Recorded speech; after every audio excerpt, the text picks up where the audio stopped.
जितने भी अधिकारी हैं सभी मंथली लेते हैं, सभी मंथली ले रहे हैं। ये ऑन कैमरा कह रहे हैं? मैं कह रहा हूँ हाँ लेते हैं।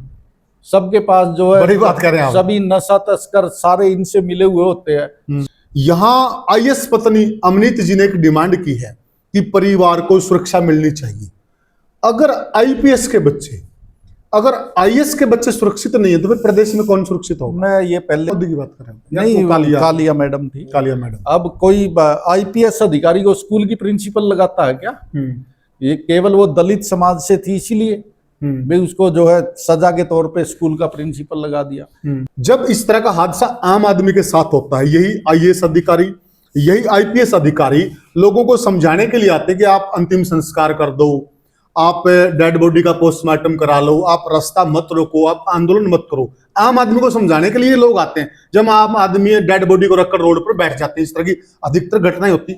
यहाँ आईएएस पत्नी मतलब अपने आईपीएस पति की डेड बॉडी को लेकर बैठ गई है, ये थोड़ा सा गलत संदेश नहीं जा रहा है? ये केवल फॉर्मेलिटीज पूरी की जाएगी जांच के नाम पे। मैं आज ऑन रिकॉर्ड कैमरे पे कह रहा हूँ इस परिवार को कोई न्याय मिलने वाला नहीं। अच्छा, ये सभी बड़े अधिकारी लोग हैं, आईएएस है, आईपीएस है, उच्च पदों पे बैठे हैं और सरकार जो है इनको बचाने के लिए अपनी पूरी ताकत लगा देगी। अच्छा, नमस्कार साथियों, मैं हूं आपका होस्ट कुलदीप सिंह पुनिया और मैं लेकर चलता हूं आपको राजनीति की दुनिया। राजनीति की दुनिया की बात करो साथियों, हरियाणा प्रदेश के अंदर कोहराम मचा हुआ है और कोहराम जिस बात को लेकर बचा हुआ कोई सामान्य बात नहीं है। हरियाणा पुलिस के 14 बड़े अधिकारी हैं जिनके ऊपर एफआईआर लॉन्च हुई है और एफआईआर भी किसी सामान्य आदमी ने लॉन्च नहीं कराई है। एफआईआर लॉन्च करवाने वाले खुद आईएएस हैं और जिनके लिए एफआईआर लॉन्च कराई है वो खुद आईपीएस हैं। बहुत बड़ी बात है। शायद अगर मैं प्रशासनिक इतिहास की बात करूं, इतिहास का पहला ऐसा मौका होगा जब 14 अफसरों पर एक बार में एफआईआर दर्ज हुई होगी। बहुत बड़ी घटना है और इस घटना का तमाम बड़े चैनलों पर, तमाम जो मीडिया के संसाधन हैं उन पर आवाज बुलंद करने वाले कांग्रेस के विधायक जो हल्का उकलाना से हैं, नरेश सेलवाल जी।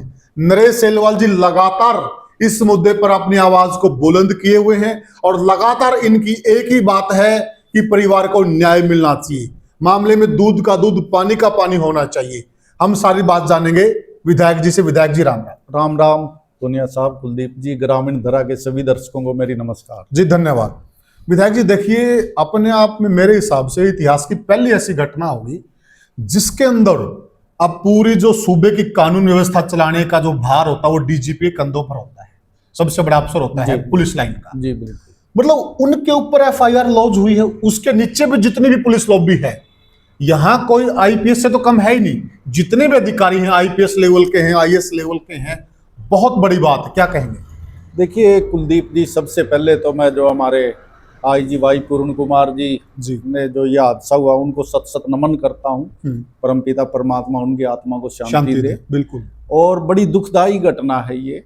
और मैं समझता हूँ हरियाणा प्रदेश की जो बीजेपी की सरकार है इसके अंदर मैं समझता हूँ आज कोई भी अपने आप को सुरक्षित महसूस नहीं कर रहा। अच्छा, कैसे? और खास करके जो हमारा दलित समाज है, मैं भी दलित समाज से संबंध रखता हूँ।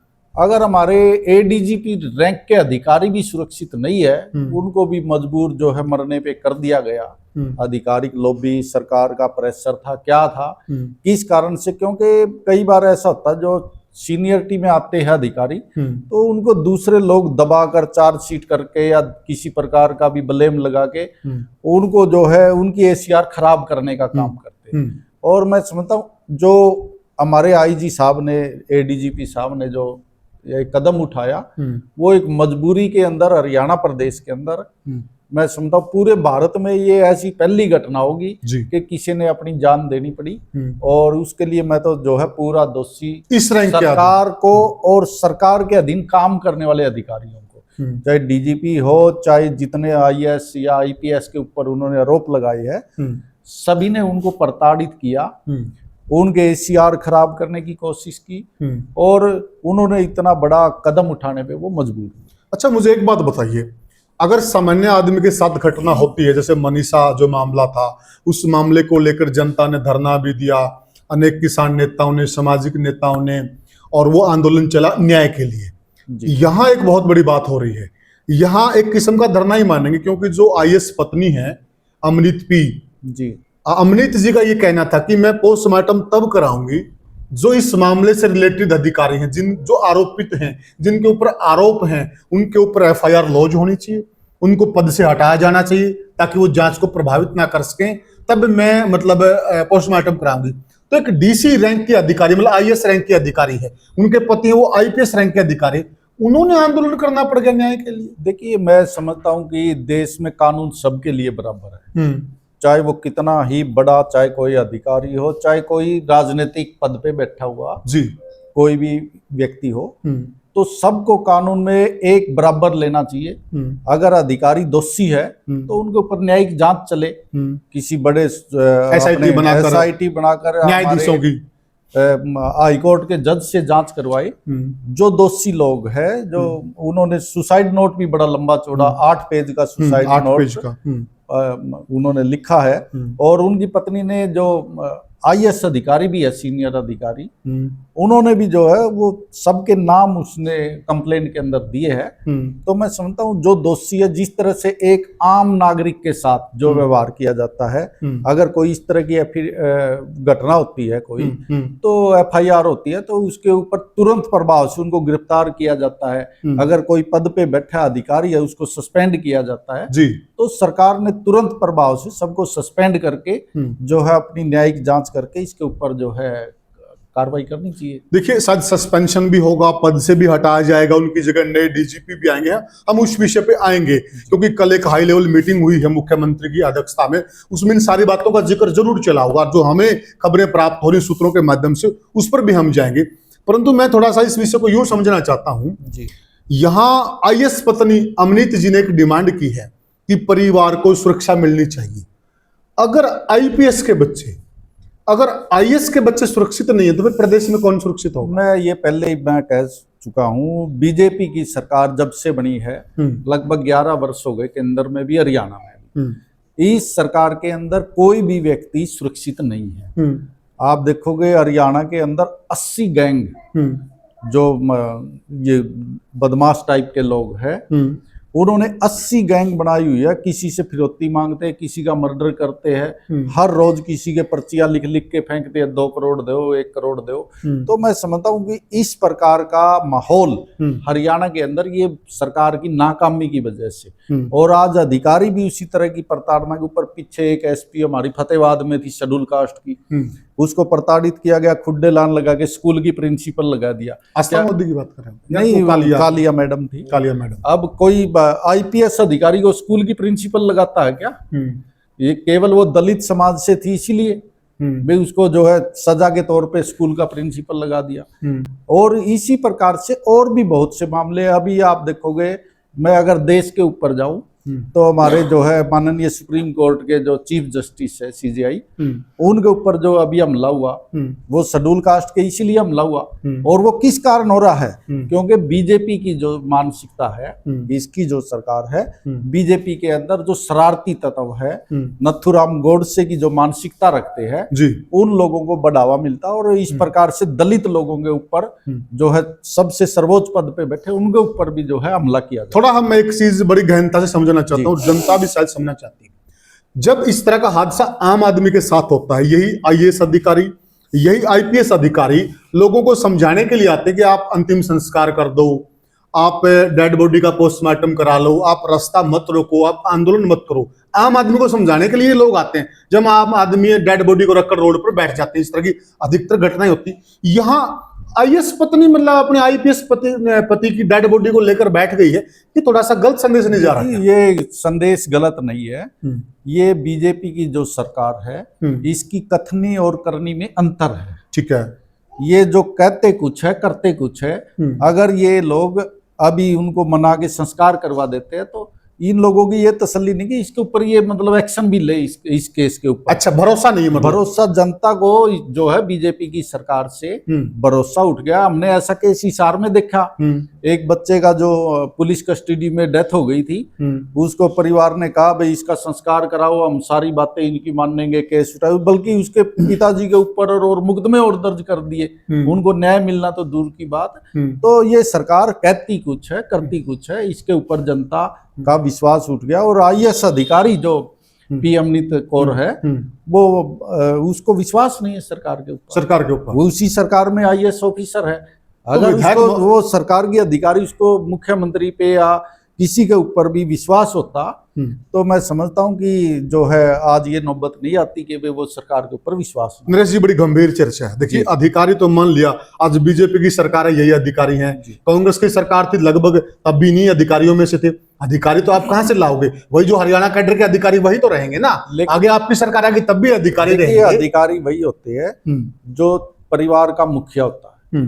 अगर स्टेट का राजा मुख्यमंत्री अगर सही नहीं है, डिसीजन नहीं ले सकता, उसके पास डिसीजन की पावर नहीं है, जनता को न्याय नहीं दिलवा सकता, अपनी बात से मुकर जाते हैं, तो मैं समझता हूँ चाहे अधिकारी हो चाहे जनता हो, वो फिर विश्वास नहीं करती। अच्छा, बहुत अच्छी बात कही आपने। देखिए, क्या होता है कि अगर हम अपनी एक पारिवारिक इकाई को लेकर चले, जनता को थोड़ी समझने में आसानी होगी। यानी कि परिवार का कोई छोटा बच्चा गलत काम कर दे तो उसकी शिकायत लेकर हम जाते हैं परिवार के मुखिया के पास। जो मुख्य सचिव होता है वो मुखिया होता है अधिकारियों का। यहाँ तो खुद मुखिया के ऊपर मुखिया का ही नाम है।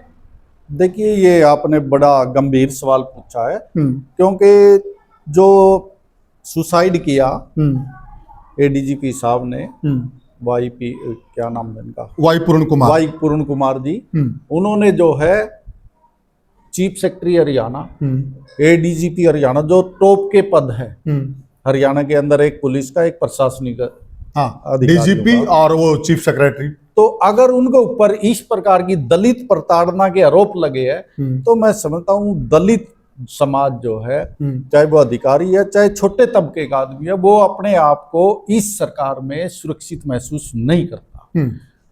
नहीं तो इस प्रकार के आरोप नहीं लगते। और कोई इतना बड़ा डिसीजन जो उन्होंने लिया, अपनी जीवन लीला समाप्त कर ली, क्यों? उनके पास कोई किसी चीज की कमी नहीं थी, लेकिन मानसिक तौर पे, शारीरिक तौर पे वो प्रताड़ित थे। उन्होंने इतना बड़ा कदम उठाने पर इन अधिकारियों ने मजबूर किया। मैं तो ये कहता हूँ तुरंत एसआईटी बना के जांच की जाए और दोषियों को सख्त से सख्त सजा मिलनी चाहिए।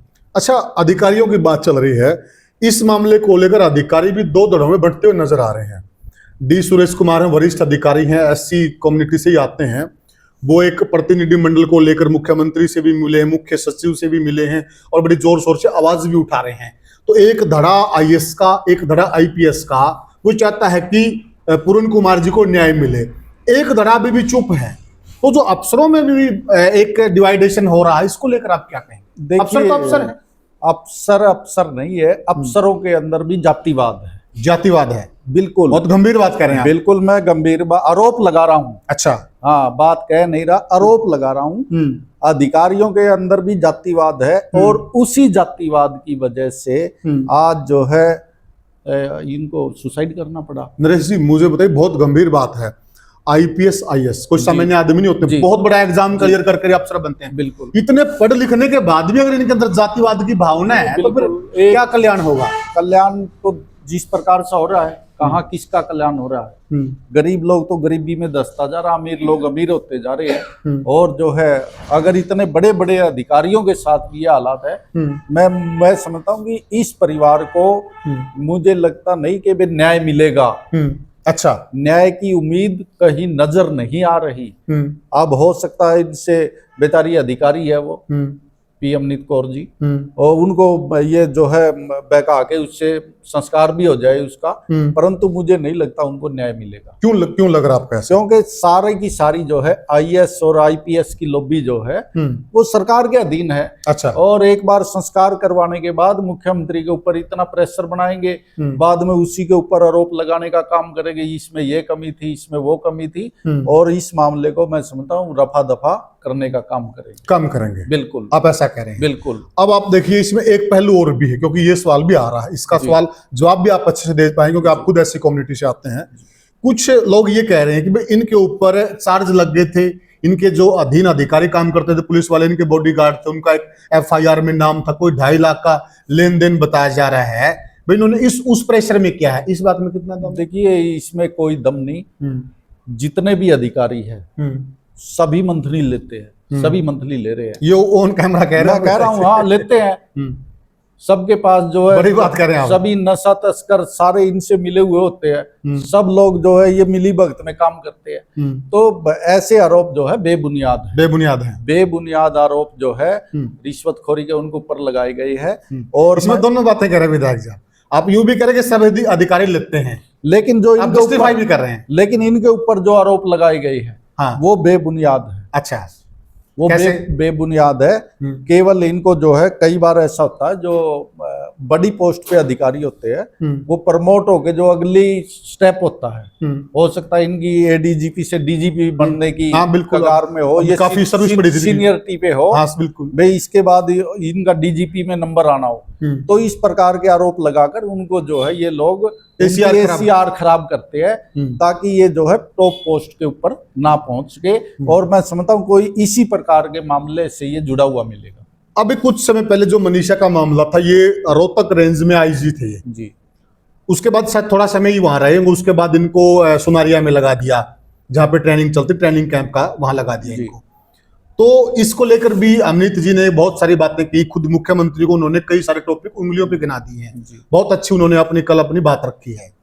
तो क्या लगता है कि जो बार बार ट्रांसफर, अच्छी जगह पोस्टिंग ना होना, मतलब ये सारा जो भेदभाव था, इसी को लेकर वो दबाव में थे? बिल्कुल, ये तो देखिए वो मैं समझता हूँ कि प्रताड़ित थे। उनका कहीं ना कहीं मानसिक शोषण और जातिवाद की वजह से अच्छी पोस्टें ना मिलना, खुड्डे लाइन लगाना जिसको हरियाणवी भाषा में कहते हैं, तो उनको खुड्डे लाइन लगाने का काम ये सरकार और जो उच्च अधिकारी है वो सरकार के साथ मिलकर उन्होंने किया, और उसी का नतीजा आज जो है वो आज हमारे बीच में नहीं है जी। तो क्या लगता है आपको, जिस प्रकार से खबरें निकल के आ रही चंडीगढ़ से, जो सीनियर अधिकारियों के नाम आए हैं, एफआईआर दर्ज हो गई है, आपको क्या लगता है कि ये जो इतने बड़े नाम, इतने बड़े अधिकारी हैं, क्या ये जांच को प्रभावित नहीं करेंगे? क्या जांच है जो पारदर्शी होगी? देखिए, मैं समझता हूँ बड़ा गंभीर सवाल है, सब जनता के मन में सवाल है। मैं ये बात मैंने पहले भी कह दिया, इसमें आप देखोगे केवल फॉर्मेलिटीज पूरी की जाएगी जांच के नाम पे। मैं आज ऑन रिकॉर्ड कैमरे पे कह रहा हूँ इस परिवार को कोई न्याय मिलने वाला नहीं। अच्छा, ये सभी बड़े अधिकारी लोग हैं, आईएएस है, आईपीएस है, उच्च पदों पे बैठे हैं, और सरकार जो है इनको बचाने के लिए अपनी पूरी ताकत लगा देगी। अच्छा, ये सरकार पे आरोप लगा रहे हैं? सरकार पे आरोप है मेरा सीधा। ये मरा ही सरकार की वजह से बेचारा, जिन्होंने सुसाइड किया। अच्छा, आई समझ में? जो है सरकार जो है, सरकार से टकराव था इनका, सरकार से टकराव था, अधिकारी सरकार की मानते हैं, और इसलिए इनको खुड्डे लाइन लगाया गया था, प्रताड़ित किया गया था, मानसिक तौर पे प्रताड़ित किया गया। और मैं समझता हूँ इस परिवार को न्याय मिलने की बहुत कम उम्मीद है। जब आप दोबारा से कभी भी 6 महीने बाद, 1 साल बाद मेरे से पूछोगे क्या भाई पूर्ण कुमार जी को न्याय मिला, तो फिर मैं आपके कैमरे पे फिर बताऊंगा क्या होगा। तो आपको क्या लगता कि एसआईटी का जो गठन किया जाए या जांच हो, किस प्रकार से हो, सुप्रीम कोर्ट की निगरानी में हो, हाई कोर्ट की निगरानी में हो, क्या कैसे होनी चाहिए? जांच तो हाई कोर्ट के जज से हो जाए। हाई कोर्ट का जज जो है निष्पक्ष जांच करे और दोषियों को सजा मिले, ताकि दलित समाज में और पूरे मतलब जो अधिकारी हमारे शेड्यूल कास्ट के अधिकारी है उनको भी ये महसूस हो कि इस देश में जो है बाबा साहब अम्बेडकर जी ने जो संविधान दिया है कि भाई ये देश और ये राज्य संविधान से चलते हैं। अगर न्याय मिलेगा तब, अगर न्याय नहीं मिला तो ये सोचेंगे कि भाई यहाँ पे जो है कोई संविधान का, कोई कानून का, कोई न्याय प्रणाली का, कोई किसी को जनता को उम्मीद नहीं है। एक बात और आती है, वे जब ये पद पे थे तब इन्होंने क्यों नहीं मुखर होकर आवाज रखी, मीडिया में नहीं बोले ये? जब इनके साथ इतना सारा कुछ हो रहा था, प्रताड़ित किया जा रहा था, जाति सूचक गाली दी जाती, जैसा कि उनकी पत्नी ने कहा है, वे इनको अपमानित किया जाता था, जातिवाद का जहर था महकमे के अंदर, तो ये चीजें क्यों नहीं रखी खुल के? देखिए, पहले शायद एक आध बार आई भी है मेरे हिसाब से अखबार में, मैंने भी एक बार पढ़ी थी, अखबार में भी आई है, और इन्होंने अपनी कंप्लेंट जो है मुख्य सचिव जो खुल्लर साहब है उनको भी दी है। और खुल्लर साहब ने लिखित में अधिकारियों को कुछ जो वो आया है इसमें मीडिया में, अच्छा। उन्होंने जो भी संदेश दिया किस प्रकार से, जी। तो उन्होंने अपनी कंप्लेंट की है, लेकिन उसके ऊपर अमल नहीं हुआ जब भी उन्होंने इतना बड़ा कदम जो है उठाया। दो बातें देखिए, जी। लास्ट क्वेश्चन अपना, आप क्या मानते हैं कि ये जातिवाद की भेंट चढ़े हैं या फिर कोई आपस में इनकी अंदरूनी टसनबाजी थी अफसरों की? नहीं, ये जो है मैं समझता हूँ जातिवाद की भेंट चढ़े भेंट है। चढ़े। अंदरूनी टसन किसी एक अधिकारी से हो सकती है। अगर उन्होंने 14-15 अधिकारियों के नाम लिए हैं तो सभी लोगों ने जो है उनको दबाने की कोशिश की है, उनके प्रमोशन में दिक्कत लगाने की कोशिश की है, उनकी ACR का खराब करने की कोशिश की है, इसीलिए उन्होंने इतना बड़ा कदम उठाया। कांग्रेस पार्टी का क्या स्टैंड है? कांग्रेस पार्टी इस परिवार के साथ खड़ी है और इस परिवार को न्याय दिलाने के लिए हम उनके साथ हैं। और सरकार से भी, मुख्यमंत्री जी से मेरी प्रार्थना है कि इस परिवार को सुरक्षा भी मिले, न्याय भी मिले, और दलित समाज के अंदर और पूरे जो आधिकारिक लॉबी है दलित समाज की, उसमें ये मैसेज जाए कि चाहे कोई कितना ही बड़ा अधिकारी क्यों ना हो, चाहे कोई बड़ा राजनीतिक आदमी हो, अगर गलत करेगा तो उसको सजा कानून के तहत समान मिलेगी। और न्याय की उम्मीद जो है इस सरकार से मैं करता हूं कि भाई इस परिवार को न्याय दिलवाया जाए। मैं इस खबर पे पूरी नजर बना के रखे हुआ हूं। राहुल गांधी का ट्वीट आया है, प्रियंका का भी ट्वीट आया है, और जो उधर से चिराग पासवान है बिहार से, उन्होंने भी चिट्ठी लिखी है मुख्यमंत्री के नाम। आप बोल रहे हैं, आप डे 1 से बोल रहे हैं इस मुद्दे पर, परंतु जो हरियाणा कांग्रेस है उसका कुछ विपक्ष का जो रोल होना चाहिए वो कम नजर आ रहा है। देखिए, किसी की डेथ के ऊपर कांग्रेस ने हमेशा ही ये किया कि भाई उस परिवार को सांत्वना देने का काम और न्याय की मांग, न कि किसी की डेथ के ऊपर राजनीति करने का, लास्ट में राजनीति ना करें। हमारी कांग्रेस पार्टी की ऐसी कोई मंशा नहीं है कि हम किसी की डेथ के ऊपर जो है राजनीति करें। राजनीति करने के लिए हमारे पास और बहुत ग्राउंड है। हम ये चाहते हैं इस परिवार को न्याय मिले और जो है इस परिवार को सुरक्षा भी मिले जी। किसी भी प्रकार की इस परिवार को दिक्कत ना आए। मुख्यमंत्री जी से मेरी प्रार्थना है कि इतने बड़े अधिकारी ने जो इतना बड़ा फैसला लिया है वो किसी जबरदस्त मजबूरी में वो फैसला लिया, और उनकी धर्मपत्नी भी जो है बड़ी अधिकारी, सीनियर IAS अधिकारी है हरियाणा के अंदर, उसको भी ये लगे कि भाई हाँ भाई हरियाणा की सरकार ने उनके साथ न्याय किया है और उनके पति को भी जो है न्याय मिले और उनकी आत्मा को शांति मिले। साथियों, हमने बात की उकलाना से कांग्रेस पार्टी के दूसरी बार के विधायक हैं नरेश सेलवाल जी, सीनियर विधायक हैं, और मैंने पहले भी कहा था कि ये वह चेहरा है, कभी इस बार भी दौड़ में थे, ये प्रदेश अध्यक्ष की दौड़ में थे। अगर ऐसी कम्युनिटी से कांग्रेस प्रदेश अध्यक्ष के लिए विचार करते तो नरेश सेलवाल जी का भी नाम था। इसलिए आप समझ सकते हो, ऐसी कम्युनिटी से आते हैं, अच्छे वक्ता भी हैं, जनता के बीच में रहते हैं, और इन्होंने इस विषय पे खुल के बात की है। इनका साफ साफ कहना कि सरकार को इस प्रकार की कार्रवाई करनी चाहिए कि आने वाले समय में एक नजीर बने, इस प्रकार की घटना हरियाणा में दोबारा से ना हो, और भविष्य में एक इस प्रकार की कार्रवाई की जाए, एक नजीर सुनहरे अक्षरों में लिखी जाए कि हरियाणा में इस प्रकार की घटना घटी थी, उसके बाद सरकार ने इस प्रकार की कार्यवाही की। आप नरेश जी की बातों से कहां तक सहमत हैं? इस मुद्दे को आप किस नजर से देखते हैं? आपको क्या लगता है, क्या वाई पूर्ण कुमार जी जातिवाद की भेंट चढ़ गए हैं? हमें कमेंट सेक्शन में जरूर बताइएगा, और वीडियो को ज्यादा से ज्यादा शेयर कीजिएगा। फिर मिलेंगे किसी और वीडियो में किसी और मुद्दे पर, तब तक के लिए राम राम।